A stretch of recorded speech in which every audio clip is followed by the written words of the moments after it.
Faqala an-nabiy sallallahu alaihi wasallam fil hadits al-hadi asyara wa an Abi Abbas Abdullah bin Abbas bin Abdul Muttalib radhiyallahu anhuma an Rasulillah sallallahu alaihi wasallam fima yarwi an rabbih tabaraka wa ta'ala qala inna allaha katabal hasanati was sayyiat thumma bayyana dhalik faman hamma bihasanatin falam ya'malha kataballahu tabaraka wa ta'ala indahu hasanatan kamilatan wa in hamma biha fa'amilaha katabahallahu 'ashra hasanatin ila 700 dhi'fin ila ad'afin katsira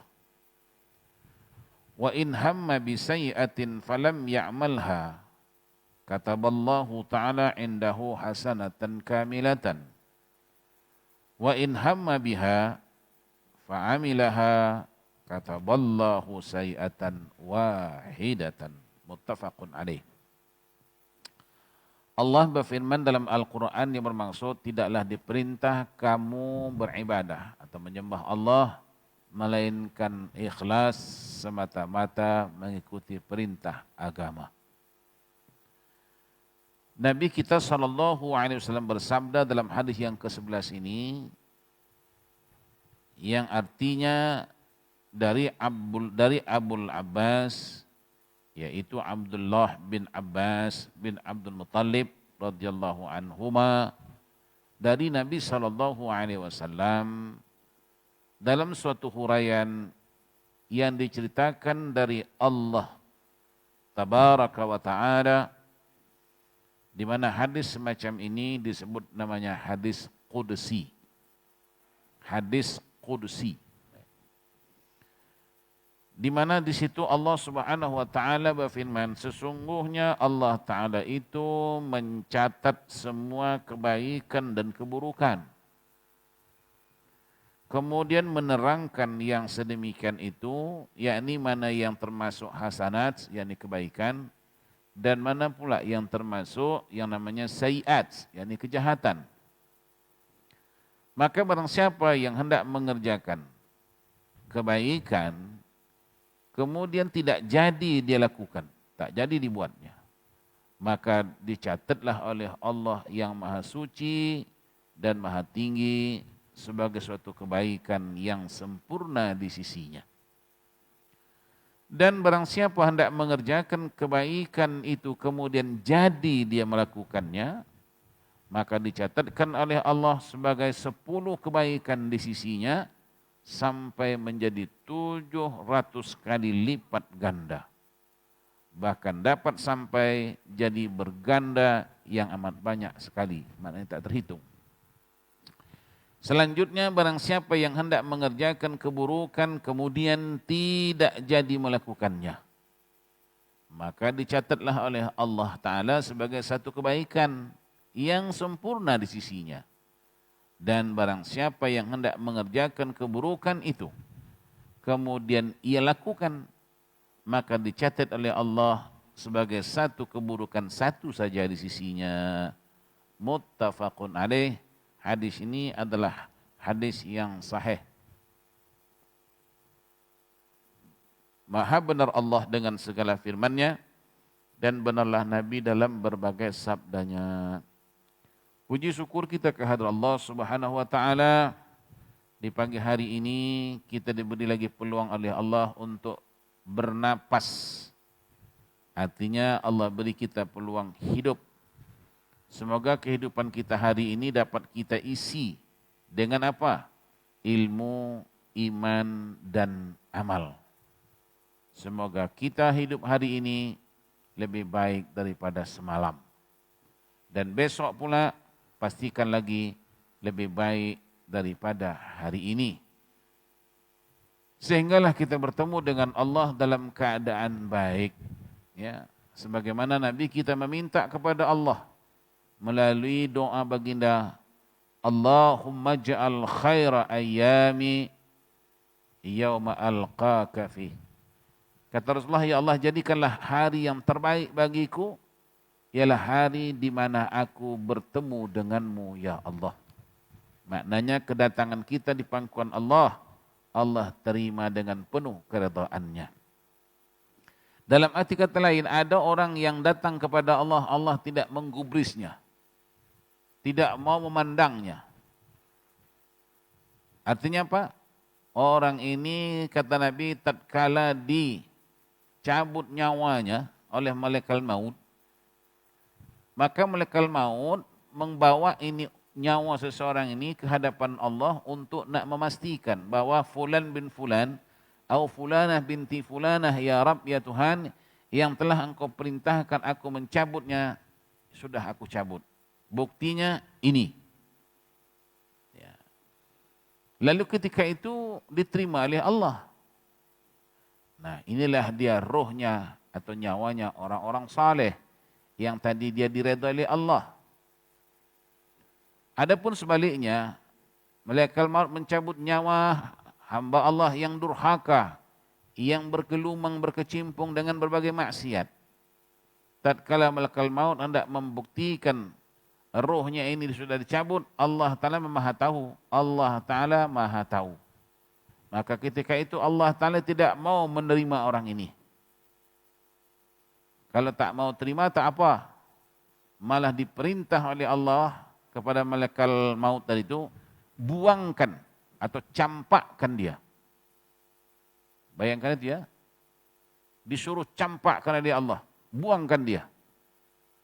Sebab dia barang tak berguna. Sampah yang busuk istilahnya.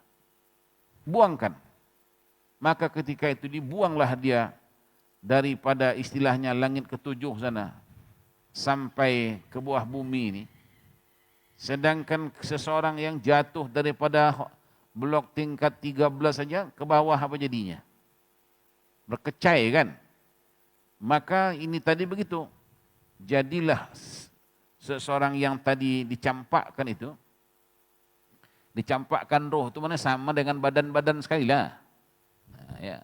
Macam Mak Haji mimpi lah, mimpi menakutkan itu roh yang dipengaruhi, tapi kita punya badan pun ikut merasakan takutnya, siksanya itu.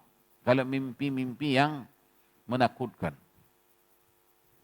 Dicampakkan. Sekaligus. Maka ketika itu berkecai mucailah ini orang, bagaikan katanya sebiji telur ayam dilanya oleh batu yang beratnya 25 tan. Bagaimana keadaan telur ayam sebiji tadi ini dilanya oleh batu yang beratnya 25 tan. Coba kita tengok orang buat jalan tuh. Dia ada berdoser yang besar itu, yang meratakan semua, itu tak sampai 25 tan. Kalau 25 tan, remuk itu jalan. Nah, begitulah contoh orang-orang yang Allah murka. Allah Ta'ala tidak mau menerimanya. Ya, Allah sangat membencinya. Seperti mana dia bencikan Allah Tuhannya. Apa bentuk orang yang benci Allah Tuhannya? Allah suruh dia salat, dimalas. Apalah solat-solat. Nampak? Itu orang yang benci Allah itu. Disuruh puasa, puasa-puasa menyusahkan aja. Perut lapar, tekak kering. Padahal selera masih ada. Kok ditahan-tahan selera? Itu maknanya dia benci Allah.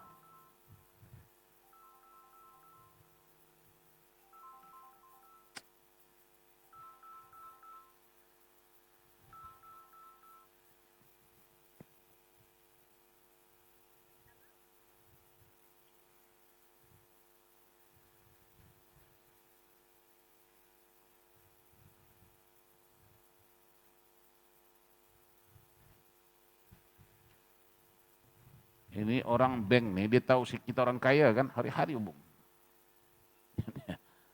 Dia suruh beli saham dia. Itulah susah mak jadi orang kaya nih. Saya dah pernah jadi orang kaya nih dah.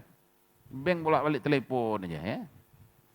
Tapi kalau dia telepon karena kita kaya tak apa, jangan telepon karena utang tak bayar. Itu pening kepala ya. Baik. Sesiapa saja yang merasa tidak senang di atas perintah Allah, itu maknanya dia bencikan Allah sebagai Tuhannya. Maka dalam hadis Qudsi juga disebut, jika kamu kata Allah tidak senang aku Tuhanmu, kata Allah tak apa. Cuman kau carilah Tuhan selain aku. Kemudian kau carilah bumi selain pada bumi aku. Dan kau cari langit selain langit aku. Sebab ini bumi Allah, langit Allah. Sekarang kamu tak suka, tak rela Allah itu Tuhanmu. Tak apa kata Allah, kau cari Tuhan lain. Cari bumi lain. Ya, cari langit yang lain. Kalau memang kamu tak sukakan Allah sebagai Tuhan. Oleh itu kita diajar, raditu billahi rabba wa bil islami dina wa bi Muhammadin nabiyyan wa rasulah. Ya Allah, aku reda engkau Tuhanku. Ya, aku reda Islam itu agamaku. Dan aku reda Nabi Muhammad itu nabiku dan rasulku. Itulah kalimah raditu.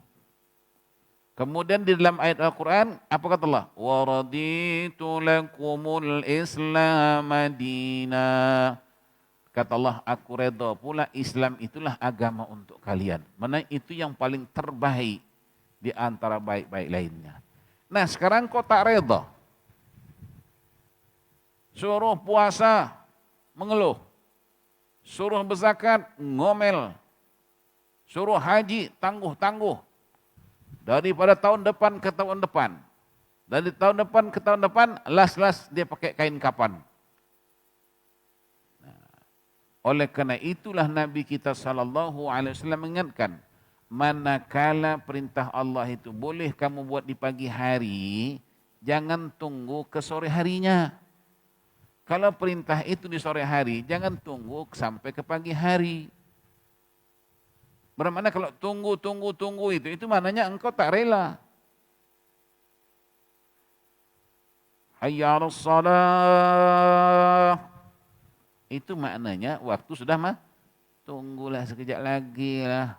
Sebentar lagi lah. Itu degil namanya itu. Jadi konsep sami'na wa ata'na itu mana? Yang kamu dengar kamu taat itu. Ini maknanya sami'na wa asayna. Aku dengar tapi aku membangkang. Itu orang kafir. Kalau dia orang mukmin, sami'na wa ata'na. Aku dengar, aku taat. Nah, jadi jelas ada orang yang Allah tidak mau melihat mereka. Di antaranya apa? Allah tidak mau melihat laki-laki menyerupai perempuan, perempuan menyerupai lelaki, namanya al-pondani. Pondan ya. Kalau Indonesia panggil wadam. Wadam nih, pondan menyerang ya. Itu Allah cukup tak minat dengan orang macam ini.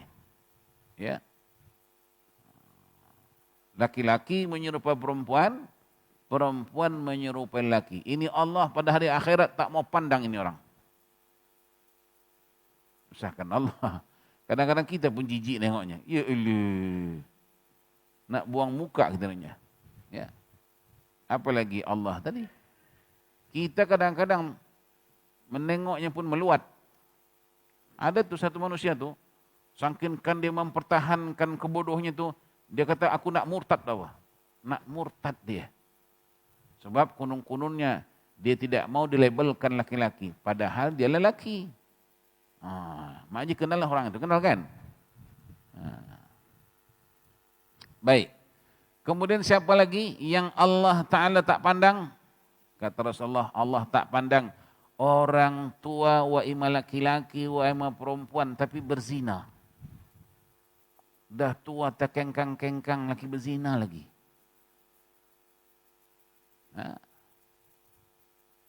Itu banyak itu di kawasan-kawasan Gelang tuh.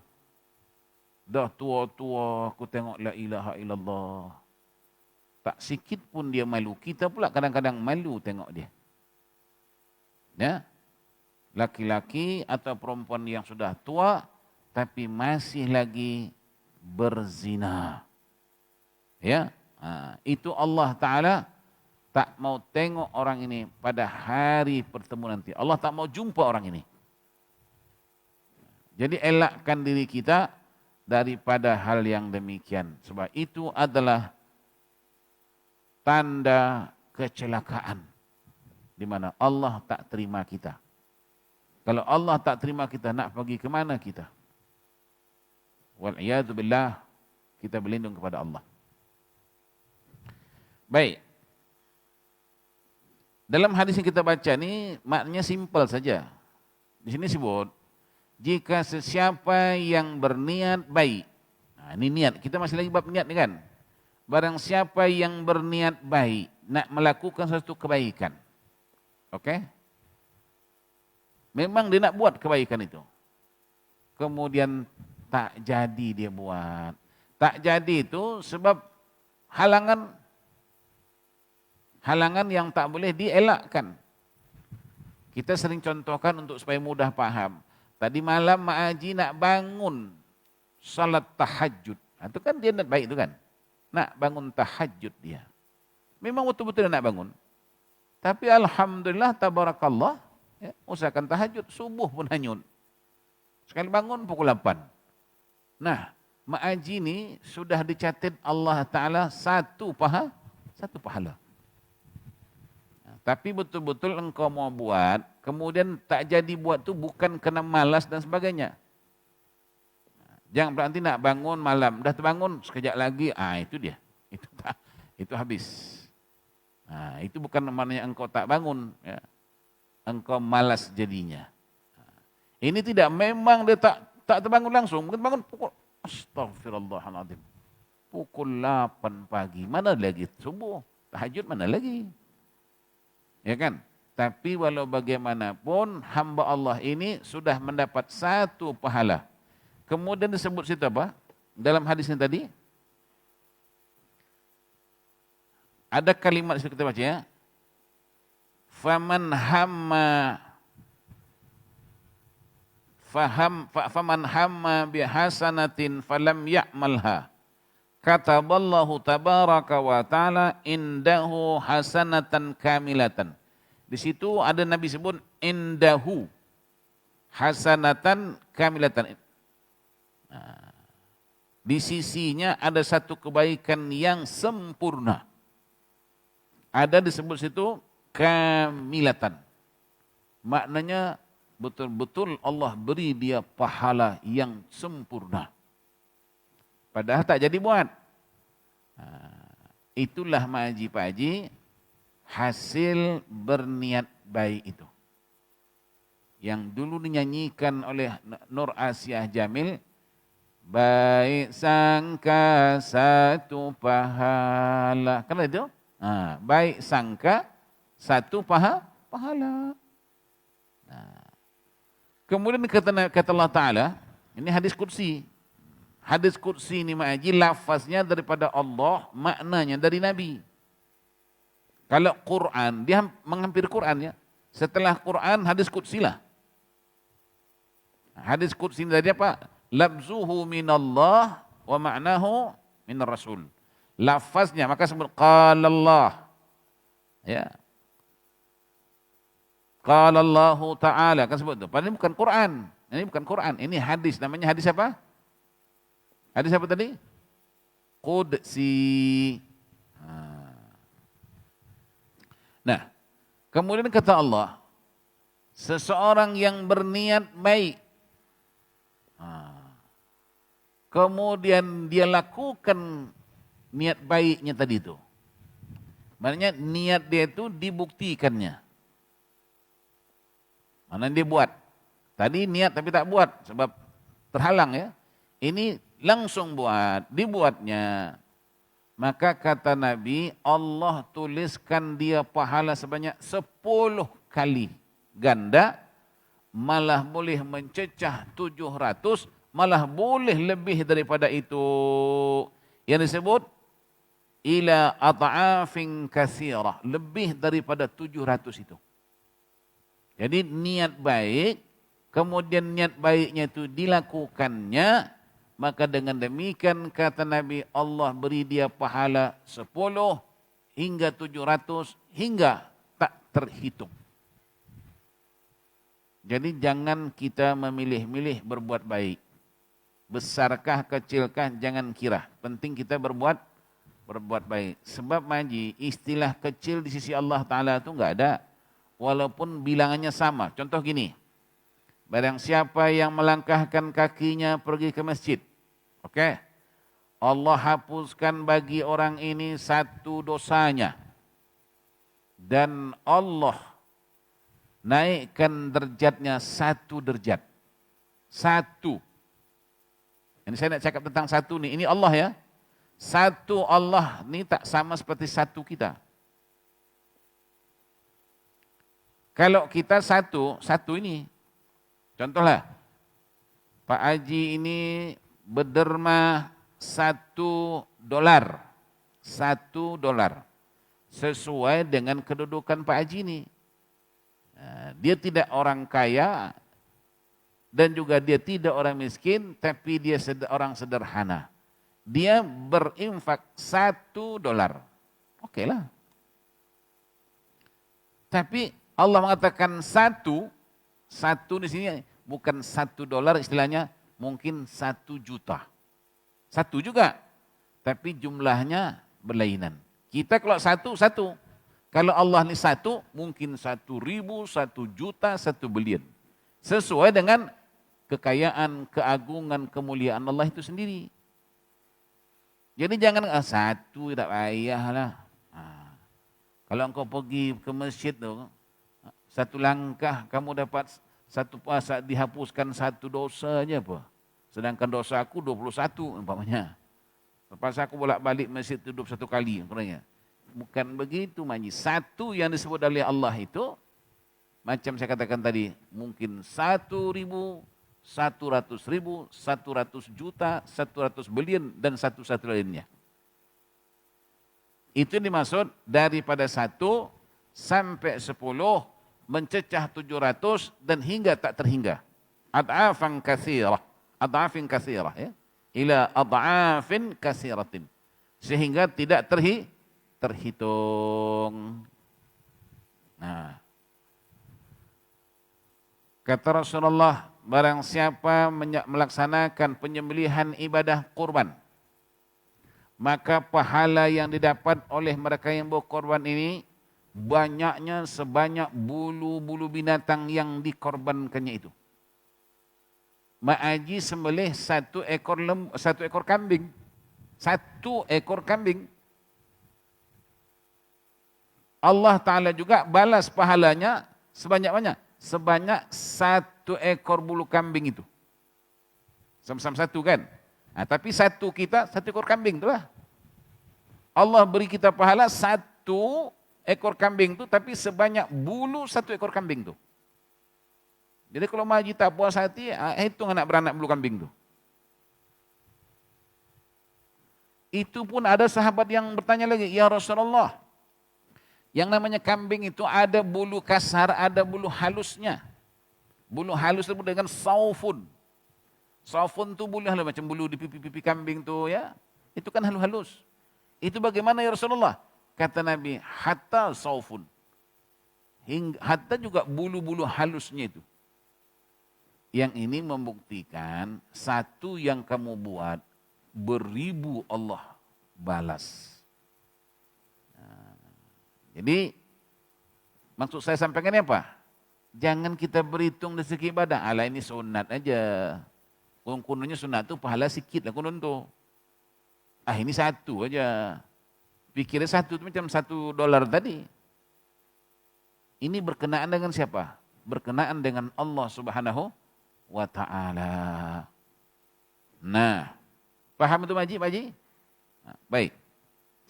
Kemudian yang kedua, hadis ini, barang siapa berniat tidak baik, tak baik, oke? Niat jahat kalau bahasa kita.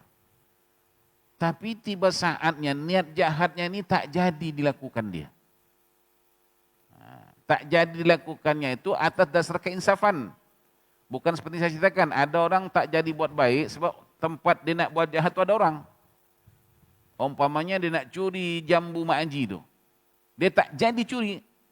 Tapi bukan kerana insaf dia. Aku curi jambu Mak Haji ni, kesian Mak Haji ni. Ini pencarian dia. Itu menyebabkan tak jadi dibuat, itu dapat pahala dia. Faham itu? Tapi kenapa tak jadi curi? Macam mana curi? Mak Haji tu situ terus. Bermakna engkau tak buat perkara itu bukan kerana keinsafan kesadaranmu. Nah, jadi ini dia berniat jahat. Kemudian dengan penuh keinsafan dia tak jadi buat jahat itu. Allah tuliskan bagi dia satu pahala yang sempurna. Nah, ya, itu disebut hadis yang di bawah. Wa in hamma bisayyi'atin falam ya'malha kataballahu ta'ala indahu hasanatan kamilatan. Dia berniat jahat tetapi tidak jadi dilakukannya kejahatannya itu atas dasar keinsafan dan kesadarannya, maka dengan demikian kata Nabi, Allah menuliskan untuk dia satu pahala yang solid. Sebab ada kalimah kamilatan, satu pahala yang solid. Bukan maknanya pahala lebih kurang, pahala yang solid, kamilatan. Oke. Kemudian barang siapa tadi berniat jahat, kemudian dilakukan kejahatannya itu. Oke. Maka kata Nabi, Allah tuliskan bagi dia hanya satu dosa saja. Itu pun kita tengok ya, dia tak ada pakai kalimatan. Wa in hamma biha fa'amilaha kataballahu sayyi'atan wahidatan. Kemudian di depan kalimat wahidatan itu tak ada kamilatan. Hanya wahidatan. Kalau tadi itu hasanatan kamilatan. Nah, sementara ini sayyi'atan wahidatan. Maknanya kalau situ Allah tulis apa yang kamu buat itulah. Tak melebihi, tidak mengurangi. Paham itu? Jadi kalau sudah paham, nak tanya, apakah kita nak berniat jahat atau berniat baik? Nah, berniat baik. Walaupun tadi kita berniat jahat, lalu kita buat dapat satu ganjaran dosa, tapi ingat, ya, satu di situ juga mungkin 1.000. Ya, mungkin 1 juta juga. Kejahatan yang kita buat itu satu. Tapi Allah balas kita dengan beribu-ribu pembalasan. Na'udzubillah min dzalik. Ya. Baik. Keterangan. Hadis di atas menunjukkan besarnya kerahmatan Allah kepada kita semua sebagai umat Nabi Muhammad sallallahu alaihi wasallam. Betapa besarnya Pak Haji, kerahmatan Allah kepada kita. Seakan-akan di sini ya, Allah menggalakkan kita terus berterusan untuk menanamkan niat-niat baik itu. Ya. Hadis di atas menunjukkan besarnya kerahmatan Allah kepada kita sebagai umat Nabi Muhammad SAW. Justru renungkanlah wahai saudaraku. Ini kata siapa? Kata Imam An-Nawawi rahimahullah yang pengarang kitab kita ini. Renungkanlah wahai saudara-saudaraku. Coba renung. Subhanallah. Semoga kami dan Anda, semoga beliau dan kita diberi taufik oleh Allah, yakni taufik apa? Pertolongan oleh Allah hingga dapat menginsafi kebesaran, belas kasihan Allah dan merenungkan huraian ini. Ya. Jadi coba kita hayati, pikir-pikir, subhanallah. Betul-betul Allah itu Ar-Rahman, Ar-Rahim. Maha pengasih, Maha penyayang. Allah balas lebih daripada apa yang kita buat. Ada perkataan indahu, itu ya. kataballahu tabaraka wa ta'ala indahu.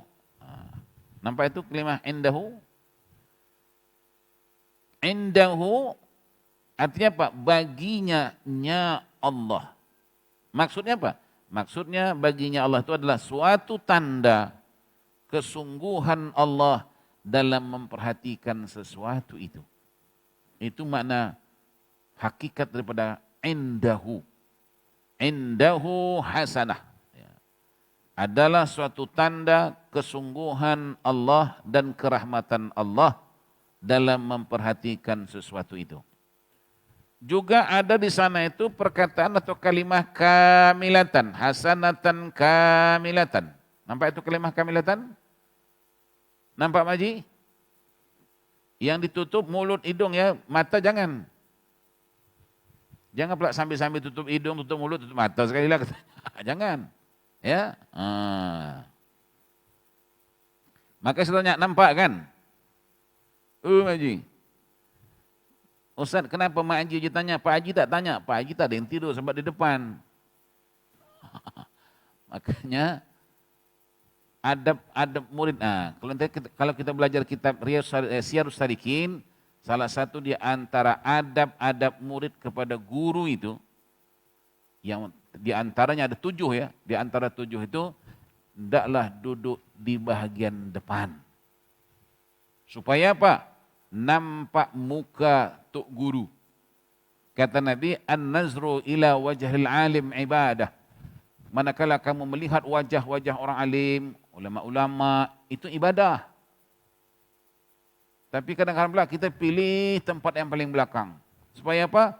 Supaya ustaz tak nampak aku tidur.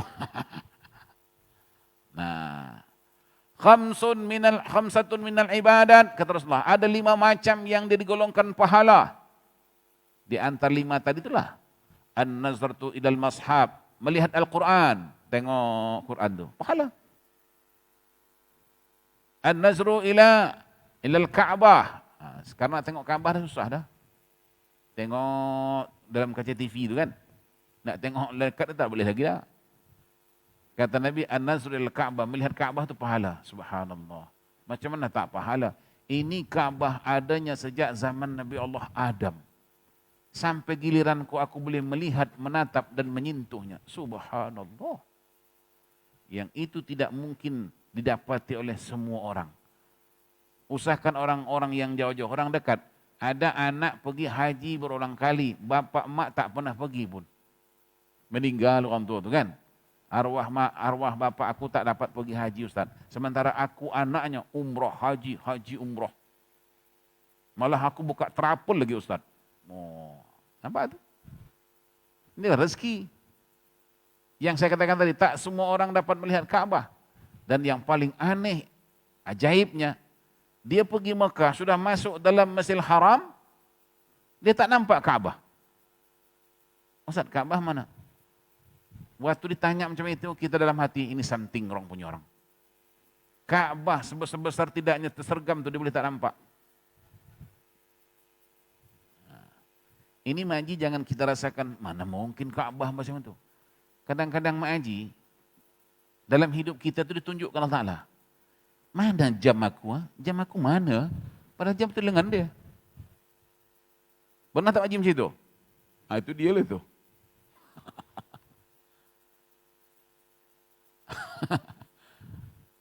Dia bertelefon. Telefon. Mana telefon aku? Telefon aku mana? Tak tahu telefon tu di tangan dia. Itu dia. Jadi dia sudah depan Ka'bah tu, tengok mana Ka'bah. Inilah Haji, ada orang-orang yang Allah tidak membenarkan dia melihat kebesaran Allah. Sebab apa dia tidak dibenarkan Allah melihat kebesaran Allah? Sebab dia selalu melihat kebesaran dirinya. Makanya dilarang sombong itu. Dan ada lagi. Allah melarang, menghalang, menghijab mata dia daripada melihat Ka'bah. Sebab mata dia tidak layak untuk melihat Ka'bah itu. Sebab Ka'bah itu Ka'bah musyarrafah. Yang mulia. Sedangkan dia ini tidak dibenarkan oleh Allah Ta'ala melihat Ka'bah. Sebab dia semasa di negerinya atau selama hidupnya, dia tak berkenan melihat yang baik-baik. Ya. Dia tak suka melihat, contohlah, dia lebih senang lagi melihat majalah ketimbang melihat Quran. Malah ada pula lagi yang langganan membeli majalah. Namanya majalah bulanan. Ini bulan ini keluar episod yang pertama, ceritanya begini begitu. Makanya kadang-kadang ada mak haji ni dia boleh tahu, oh si Anu dah berkahwin. Dia cerita, si Anu dah bercerai. Dia tahu pula kawan tu bila berkahwin, bila bercerai, bila beranak, apa anaknya, siapa bidannya. Kenapa? Ada dalam majalah. Sekarang mak haji, dulu kalau di kampung-kampung saya tuh, kalau ada bercerai rumah tangga orang malu semalu-malunya. Kadang-kadang boleh pindah ke negeri lain. Sangkinkan malunya bercerai-berai. Sekarang tidak, bercerai-berai masuk majalah. Aku dah bercerai. Dan kita pula tukang baca. Udah itu bukan tukang baca, tukang sampaikan berita. Engkau tahu tak saya udah bercerai? Apa kena mengenang kau dengan dia bercerai tak bercerai? Tapi begitu. Dengan Quran tak dibaca, ditengok aja pahala. Orang tak sudi. Belum lagi maji baca, maji tengok aja Quran itu sudah pahala. Kalau dibaca lain lagi. Kalau dipahamkan tafsirnya lain lagi. Hatta ma'aji dengar saja, dengar. Wa idza quri'al Qur'anu fastami'u lahu wa ansitu la'allakum turhamun. Kata Allah kan, manakala kamu dengar Quran itu dibaca, kamu dengar Quran itu dibaca, ansitu, hendaklah kamu diam. La'allakum turhamun, dengan demikian kamu dirahmati oleh Allah. Itu dengar aja. Tapi mana suka orang dengar baca Quran? Ditaruhkannya walkman tu ke telinganya 2 hari 2 malam, itu nyanyi dangdut. Begadang mari begadang dari pagi sampai petang, bawah pokok pisang, perut buncit mata buntang. Itu dengar. Seronok itu. Kenapa Quran tidak seperti itu? Itu ajaib. Nah itu maknanya salah satu, kembali tadi, itu maknanya engkau bencikan Allah itu Tuhanmu. Sebab itu perkataan, bacaan Al-Quran itu kalam Allah. Kamu tak suka, bermakna kamu tak suka kepada Allah sebagai Tuhanmu. Kamu suka setan sebagai Tuhanmu, itu tadi hari-hari baca majalah. Kadang-kadang bertumpuk majalah itu. Langganan istilahnya. Nah ini jadi masalah. Ya, masalah. Nah,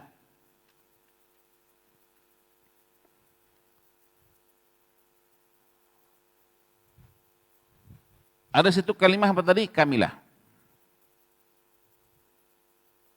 Ini adalah untuk mengokohkan, artinya amat diberi perhatian padanya. Baik. Dan Allah berfirman bahwa kejahatan yang hendak atau dimaksud dilakukannya akan tetapi tidak jadi dilakukan, akan ditulis Allah sebagai satu kebaikan yang dikokohkan dengan kata-kata sempurna, kamilah tadi, tampak? Indahu hasanatan kamilatan, yang paling bawah tuh. Dan kalau kejahatan jadi dilakukan, ditulis oleh Allah satu kejahatan saja, itu disebut sayyi'atan wahidatan. Tengok ya, sayyi'atan wahidatan ni kenapa tidak ada kamilatan? Maknanya boleh dihapuskan balik oleh Allah. Setelah dibuat kejahatan tadi, astaghfirullahaladzim. Alladzi la ilaha illal hayyul qayyum wa atubu ilaih. Dia betul? Habis dihapuskan balik. Tak kekal situ. Kononnya ini tak boleh dihapus lagi. La, sebab di situ tidak ada kalimah kamilatan, hanya sayyi'atan wahidatan. Dalam arti kata lain, dosa yang tadi itu yang sudah ditulis oleh Allah, boleh dihapuskan kembali. Maka ini bulan Sya'ban adalah bulan untuk kita merayu. Namanya nisfu apa? Nisfu Sya'ban. Di situ ada doanya. Allahumma in kunta katabtaha sayyi'atan famhu anha. Ya Allah, jika memang dalam catatan buku catatanku itu engkau tulis yang tidak baik, famhu anhu. Ya Allah, tolonglah engkau hapuskan, tolonglah engkau bersihkan. Itulah salah satu di antara hakikat yang kita meraihkan nisfu Sya'ban. Bukan melihat amat nisfu tak ada lagi. Ya. Lupakan nisfu itu, ingat nisfu Sya'ban. Sya'ban ini adalah bulan yang juga tidak kalah hebatnya dengan bulan Rajab. Sebab Nabi doa, Allahumma barik lana fi Rajab wa Sya'ban wa ballighna Ramadan. Ya kan? Jadi jangan pula kita sibukkan dengan Rajab, lupakan Sya'ban. Rajab dengan Sya'ban, kedua-dua bulan ini adalah bulan istimewa, bulan yang penuh kebaikan, bulan penuh keberkatan, sebab ia sudah didoakan Nabi sallallahu alaihi wasallam. Ya. Sebagian ulama mengatakan Sya'ban, Shim, Ain, Ba, Alif, Nun, kan Sya'ban. Shim itu namanya simbol syarafun. Syarafun mana apa? Mulia. Jadi bulan Sya'ban bulan syarafun, mulia. Kemudian Ain simbol uluwun yang tinggi, yang menjulang. Ba, birrun, kebaikan. Alif, ulufun, kelembutan dan kelunakan. Nun, nurun, cahaya. Jadi setiap hurufnya itu adalah merupakan simbol-simbol kebaikan. Mulai daripada Shin sampai kepada Nun. Sama juga dengan Rajab. Ra, rahmatun. Jim, al-jud. Ba, birrun. Kebaikan juga. Ra itu rahmatun. Bulan Rajab, bulan yang penuh dengan rahmat. Ba, jim, al-jud. Al-judi bimana al-karami. Bulan yang penuh dengan kemuliaan. Kemudian ba, al-birru. Bulan yang penuh dengan kebaikan. Jadi tinggal ambil sajalah. Mau tak mau itu aja. Allah sudah hidangkan dah. Ibaratkan makanan sudah dihidangkan. Kau nak makan. Tapi jangan silap. Bulan Rajab tu Nabi di Isra dan dimiratkan oleh Allah. Betul? Ketika itu ditunjukkan oleh Allah Ta'ala kepada Nabi. Linuriyahu min ayatina itu. Nabi ditunjukkan oleh Allah Ta'ala segolongan manusia yang sebelahnya ada makanan yang enak cita rasanya, yang di sebelah ini pula makanan yang busuk berulat sebusuk-busuknya. Tapi ajaibnya banyak yang berebut makanan yang busuk itu. Yang enak, yang sedap tak ada yang nyentuh. Dapat bayangkan Maji? Berebut-rebut makan yang busuk itu, yang berulat-berulat itu. Sementara ini ada yang halal, yang enak, tak ada yang menyentuhnya. Maka hal yang demikian itu sengaja ditunjukkan Allah Ta'ala kepada Nabi. Dan Nabi pun bertanya kepada Jibril, ya Jibril, ma makna hadha? Apa maksud orang ini? Yang busuk dia rebut-rebut. Yang halal, yang enak, dia tak sentuh. Kata Jibril, ya Muhammad, itu sememangnya ditunjukkan oleh Allah kepadamu. Untuk jadi pengajaran dan pelajaran kepadamu. Bagi siapa? Bagi umatmu. Maksudnya ada umatmu itu yang halal dia tak suka, yang haram itu dia hobi. Contohnya apa? Istri dia yang halal dinikahinya, diijab dikabulnya. Tapi dia tak doyan kepada istri yang halal ini. Dia cari juga itu. Kupu-kupu malam itu. Yang haram. Itulah kebanyakan umatmu nanti, kata Rasulullah. Kan banyak model begitu umat Muhammad. Istrinya, kadang-kadang pelik bin ajaib itu, istri dia tu cantik secantik-cantiknya, dibandingkan dengan si minca minah cebol nih, kencing tak cebok nih. Saya ketemu orang macam ni Maji. Saya satu pesawat dengan dia. Memang saya kenal lama, malah ada lagi kata orang hubungan bawa bacang itu adalah terserempak. Ditanya saya, Ustaz mau ke mana? Saya mau ke tempat ini. Awak mau ke mana? Ini. Oh. Saya tanya, sebab saya kenal dia, kenal istrinya pun. Sebab istrinya itu pun ada hubungan famili dengan kita. Istri kau mana? Saya dah pisah lah Ustaz. Hah? Dah pisah? Kenapa? Bagus pula cakap tu. Takdir. Macam aku nak lempang muka takdir itu. Takdir. Engkau bukan takdir, engkau tergila-gila dengan si minca. Itunya pasalnya. Okeylah, itu urusanmu. Kemudian sama-sama turun lah. Sama turun. Dia tanya saya, Ustaz ada yang jemput? Saya bilang saya ada yang jemput. Ada adik saya jemput. Awak ada yang jemput? Ada. Siapa istri saya itulah. Okeylah. Jadi berjalan sama-sama. Kemudian dikenalkannya saya. Ustaz inilah istri saya. Nasib baik aku tak pingsan.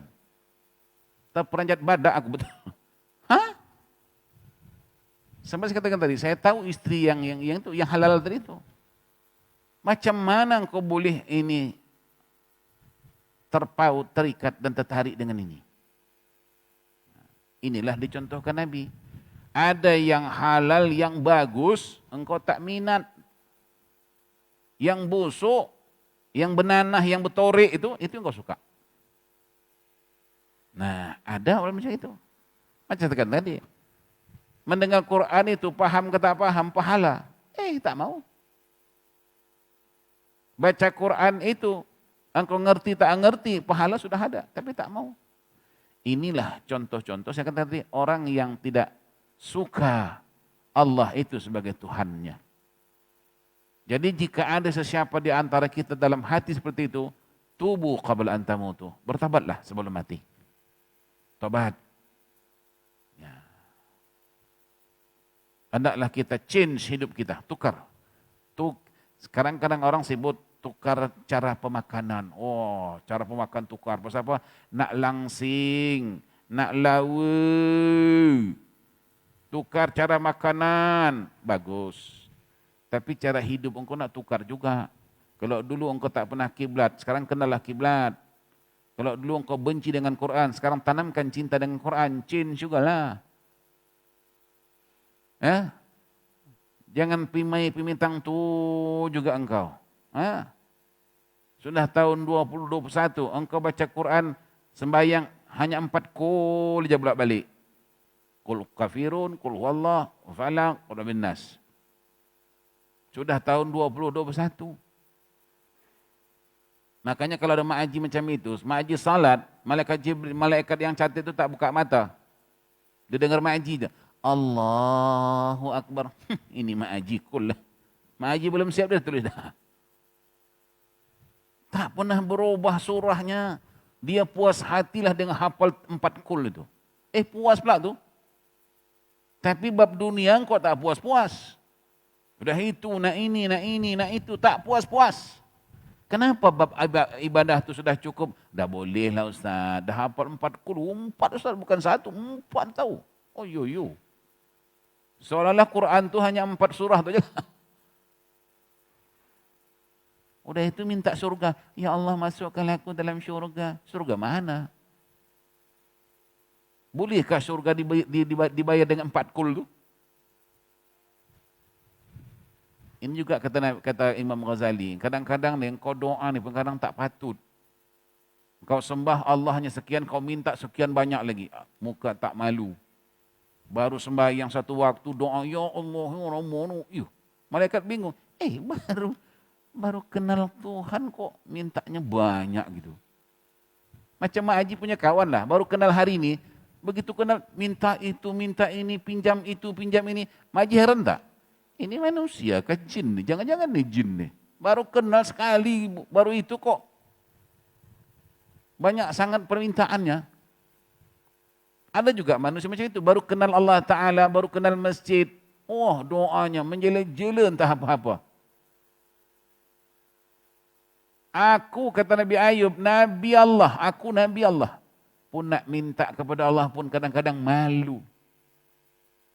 Apa kata Sisti Rahmah, istri Nabi Ayub? Wahai Ayub, tidakkah engkau Nabi Allah? Mintalah kepada Allah agar Allah angkatkan penyakitmu ini supaya engkau sembuh. Kata Nabi Ayub, aku malu kepada Allah.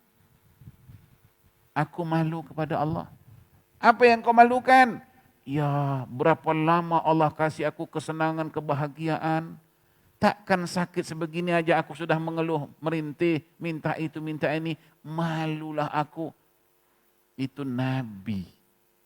Ada rasa malu. Sebab Nabi Ayub kata, tak seimbang nikmat yang Allah beri dengan sakit yang aku derita. Kita juga begitu Maji. Sudah sekian tahun umur kita. Pernah tak kita sakit tergeletak? Oh ini Mak Haji ini Ustaz dulu, 1 tahun tergeletak, tak kenal dunia. Umur berapa? Umur dia 40 tahun. 40 tahun, 1 tahun dia pernah tergeletak terus. Ada? Tak pernah kita. Paling-paling Mak Haji umur berapa tahun? Umur Mak Haji sekarang 70 tahun. Pernah tak sakit? Pernah lah, demam, pilek. Yang paling selalu penyakit mengantuk itu aja Mak Haji. Memang kau kaki tidur punya. Hanya itu saja yang Allah beri kepada kita. Artinya kenikmatan demi kenikmatan yang Allah beri kepada kita tak seimbang dengan penderitaan yang kita rasa. Malah berat lagi Mak Haji ya. Kalau Allah kasih kita sakit, kita sabar, kita ikhlas, pahala pula nilainya. Bukan maknanya sakit itu nak menyakiti, enggak. Ada sesuatu yang Allah nak beri lagi. Allah tes. Sebab ini orang dah baik, dah bagus ini. Allah nak baikkan lagi. Itu makanya kenapa para nabi itu mendapat ujian Allah. Ya, Nabi Muhammad itu ujian bertalu-talu. Kedengkian, kehasatan, kebejatan orang-orang kafir Quraisy kepada Nabi seperti apa. Kemudian dengan kematian Abu Talib, kematian Khadijah. Ini kan semuanya ujian beruntun ya. Kenapa sampai begitu? Apakah tanda Allah benci kepada Nabi? Enggak. Jadi itu semuanya, itu kesemuanya untuk meningkatkan lagi martabat derajat kenabian itu. Jadi kalau kita begitu, kita bagus, salatnya bagus, Qur'annya bagus, ngajinya bagus, semuanya bagus. Allah kasih dia satu ujian lagi. Kenapa? Allah mau tahu dia yang lebih bagus lagi. Bukan Allah Ta'ala itu kasih sakit itu benci. Kita silap. Bukan Allah benci. Idza ahabballahu qauman ibtalahum, kata Rasulullah. Manakala Allah cintakan seseorang itu, satu kaum itu, Allah uji dia. Inna azamal, apa katanya? Sesungguhnya besarnya ganjaran pahala adalah bergantung kepada besarnya ujian. Azamil bala ala azamil jaza. Ya, besarnya pahala bergantung kepada besarnya ujian. Lagi besar ujian, lagi besar pahalanya. Oke? Nah, maka bagi Allah segenap pujian dan kurnia, Maha Suci Allah, tidak dapat kami menghitung pujian atasnya, dan dengan Allah jualah adanya pertolongan. Itu yang dibaca, subhanaka la uhsi sana'an alik anta kama asnai ta'ala nafsik. Maknanya apa? Sebanyak manapun pujianku kepadamu ya Allah, tidak sama seperti engkau memujimu. Sebanyak manapun khidmatku kepadamu ya Allah, tak sehabuk pun ada artinya di sisimu dibandingkan dengan khidmatmu kepada aku ya Allah. Contoh, Allah beri sehat. Berapa kita nak bayar sehat itu? Kalau Mak Haji nak tahu nilai sehat, kalau kita sakit. Sakit apa? Sakit gigi. Pergi ke klinik gigi.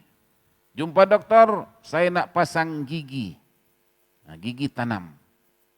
Berapa satu batang? Satu batang 1.500. Itu baru satu batang. Allah kasih kita gigi percuma 32 batang. Betul enggak? Itu kalau nak tahu. 32 batang tu Maji kalau dikalikan 1.500, berapa duit kita nak bayar? Itu baru gigi, belum lagi lidah. Lidah ni entah sinar ek apa Allah taruh. Masuk garam terasa asin, masuk gula terasa manis, masukkan empedu terasa pahit. Ini apa mesin di sini lidahnya? Betul enggak? Dia boleh merasakan berbagai-bagai rasa. Macam Mak Haji masak gulai di rumah. Di situ ada bawang, ada cili, ada santan, ya kan? Ada sayur, ada lagi perencah. Banyak tu kan? Mak Haji, kan? Boleh Mak Haji rasakan semua. Pernah tak Mak Haji fikir itu? فَبِأَيِّ آلَاءِ رَبِّكُمَا تُكَذِّبَانِ. Mana satu nikmat Allah tu yang kamu dustakan? Mana? Mata kita di Mak Haji sebesar ini aja. Bayangkan tu ya. Tapi kita boleh melihat selapangan bola. Ini kaca apa ini? Lensa apa digunakan Allah Ta'ala? Itulah hakikat. Subhanallah wa bihamdihi. Subhanallah wa bihamdihi. Bila Mak Haji baca itu? Waktu bersu, wajarlah itu baca. Memang wajar sekali lah itu. Sebagaimana saya katakan tadi, itu baru kita cita gigi. Ya Ustaz, sama kalau Ustaz bilang gigi tadi 32 batang, Mak Haji tinggal 2 batang lagi. Itu lain lagi. Gigi tadi cukup, sekarang gigi sudah gugur. Mata terang sekarang sudah kabur. Tadi rambut hitam, sekarang uban menabur. Tadi kulit tegang, sekarang sudah kendur. Gigi gugur, mata kabur, uban menabur, kulit kendur. Besok lusa masuk pintu. Pintu apa? Inna lillahi wa inna ilaihi raji'un. Nah, itu peringatan. Mata dah kabur. Kulit dah kendur kulit ni. Dulu bukan main tegang dia. Sekarang tengok orang pun dah tak boleh lagi. Assalamualaikum, salam. Macam macam ni. Engkau siapa? Engkau siapa? Ha?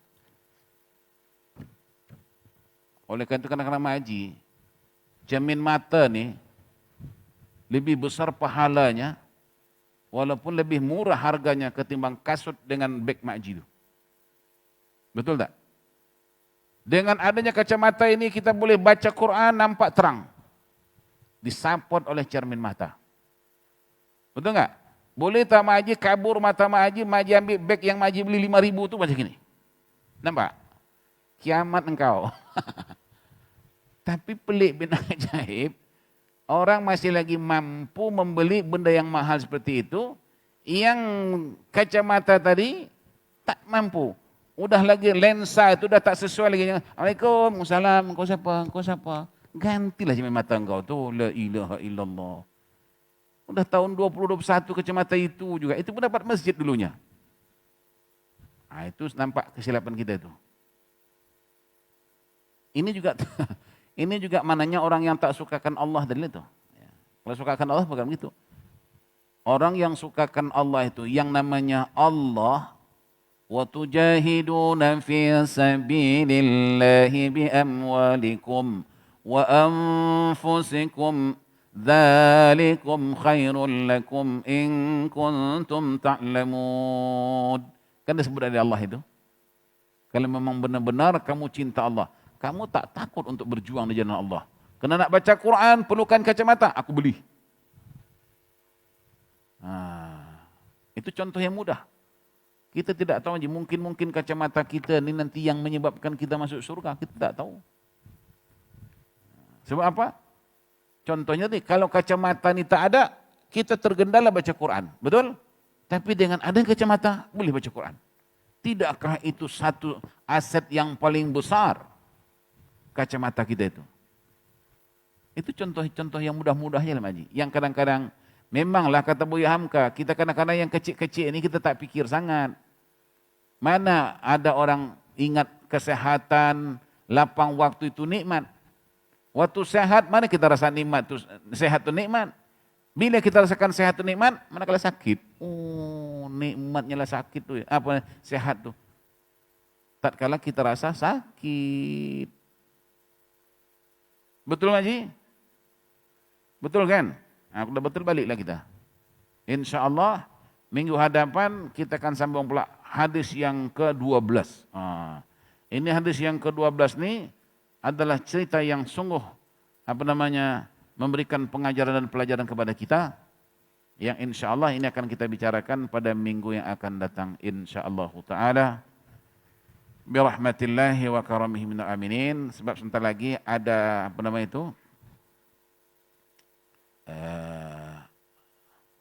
ada daripada pihak masjid nak tunjukkan kepada kita bagaimana menggunakan ini handphone yang digital ni lah. Yang khususnya untuk orang yang tua, namanya nenek canggih. Ya, nenek canggih. Baik. Jadi siapa yang ada waktu ikuti. Ini juga adalah ilmu yang juga diperlukan oleh kita. Ya. Kemudian selanjutnya, kemarin siapa yang masih lagi belum memulangkan dia punya borang tahlil itu dapat dipulangkan minggu depan penutupan. Ya, minggu depan penutupan. Maka barang siapa nak barangkan kosong, ada lagi barang kosong ini, tapi pastikan minggu depan sudah dipulangkan semua. Oke?